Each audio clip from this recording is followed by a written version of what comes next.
Welcome back. MoviePass is making a reboot. The movie subscription service is returning this summer after filing for bankruptcy about 2 years ago. And for more, we have MoviePass CEO Stacy Spikes joining us now. Stacy, thanks so much for your time this afternoon. What should consumers be expecting from the new MoviePass this summer? Thanks, Emily, for having me. We are looking forward to a new and exciting version of MoviePass that's completely different than what we had before. And it's going to give everybody a really good way to get back into the movies and start going to see cinema again. And in terms of monetizing this reimagined MoviePass, you've talked about the relaunched MoviePass using a credit system rather than the fixed cost unlimited viewing plan used previously. Where would pricing start for these credits, and how would this plan work? Yeah, so we're still in the research phase on what our pricing plans are going to be specifically. But what I can tell you is that there's going to be a credit system with a marketplace that people will be able to use different credits at different times. So if you are going on a weekend and you are a peak viewer, you may use a different number of credits than if you like going in the middle of the week and it may cost you less.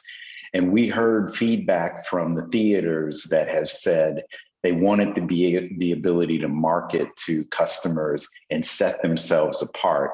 So that's part of the reason why we decided to go with this credit system. And when we think about the pricing strategy that MoviePass had previously 2 years ago, one of the challenges had been because so many people were going to the movies and going more than that fixed fee was actually covering. Was that pricing strategy really the main pitfall that you saw for the previous iteration of MoviePass, or were there other challenges that over the past couple of years you've seen that needed to be reworked? Yeah, the owners who had taken over MoviePass, so I was the original co-founder of the company, and we had left at the sale. They set it at a price point that just wasn't realistic to be able to maintain. It was cheaper than the average ticket is in the United States. So that has to be corrected, but there's ways to do it that people can come in at levels that are right for them, but also have the ability to go to more if you want to, but you're still not paying prices you would at full price. And when you think about what the new MoviePass is going to look like more broadly and even years into the future, you've talked about potentially leveraging crypto, Web3, and the Metaverse here with MoviePass.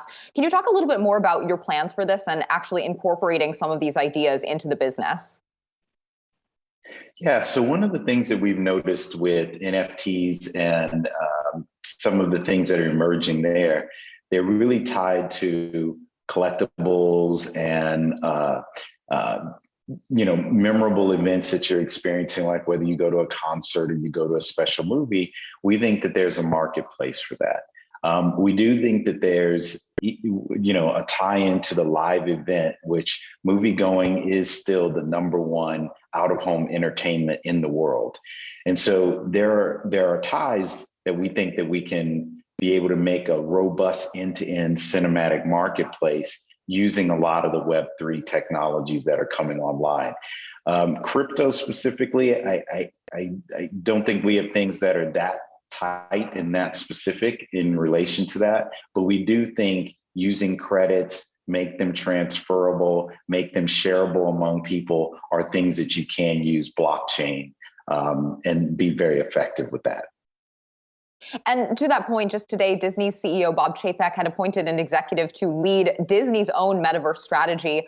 I'm wondering, what have you been talking about, if you have been talking about, talking with some of these studio executives about what the metaverse strategy is going to look like for some of these studios and how MoviePass could potentially be a part of this?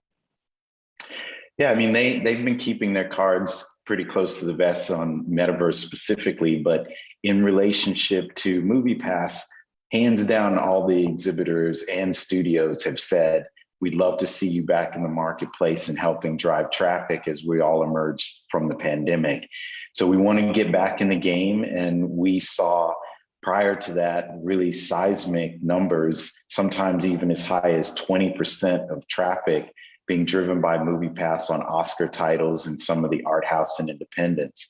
So we're thrilled to be able to get back in the ring and fight for this industry that we love so well.